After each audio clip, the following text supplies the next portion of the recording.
Brazzaville, rubrique Nabino Boulou et que plus original en mode 4G pour différence, ils allaient toujours continuer comme on entre ba professionnels na ba amateur Kasimotuno Alelo et Utibongo et pa Yanani Bolanda P bozwa leçon. Et là ça na moté Boulou et Kende Kindoki Katina Nkolo. Mbote la bino so balandi ya Kin l'artiste magazine bino mikolo Kin l'artiste na rubrique nango Boulou et que plus. Voilà, moi tout dans nga lelo za babiton ya Madagascar babenga bango banani. J'attends vos réponses. Check. Babiton ya Madagascar babenga bango banani. Bon. Na évité. Toni to babiton ya Madagascar babenga bango banani. Madagaris. Olobi? Madagaris. Bato bavanda na Madagascar babenga bango banani. Bamaskeda.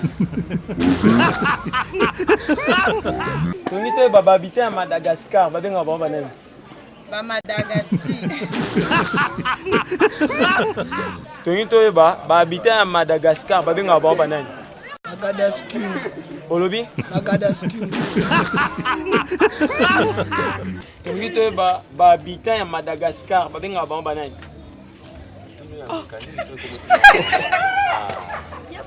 So bien so mécanique na ye. So nga mwana. Toni to babiton ya Madagascar babenga bango banani. Babiton Madagascar. Bagage. Bagage. Olobi? Bagage. Boulou que plus ne tombera jamais, ça c'est l'original, parole du maître, ça parle plus trop. Quand on connaît.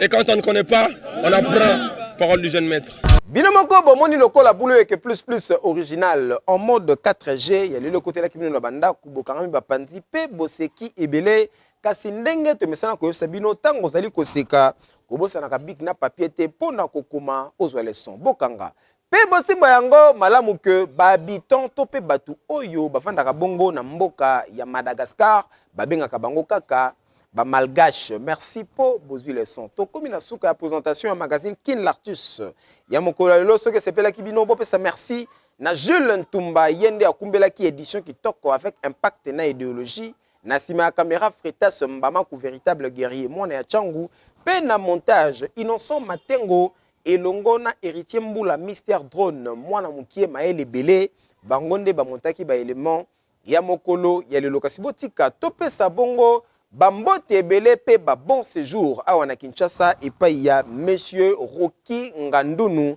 oyo auti kuna na mboka ya France plus précisément na Paris azali awa na Kinshasa bambote na yo monsieur Rocky Ngandunu to komi na suka to ba lisusu nini eloba na yango maître Maki Makiese elongo na fondation Fomac biso awa na Kin l'artiste toza toujours ko continuer kaka ko salela kilelo po kilelo Yangonde mankambu.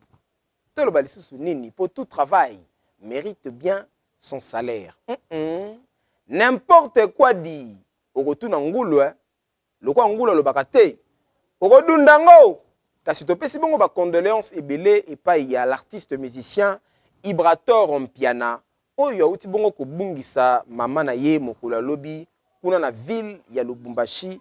En tout cas, ba condoléances na orchestre Mobimba EP et pas na yo artiste Ibrator. Ngana bino to monani bongo mikolo ezali koya po esale loko. Te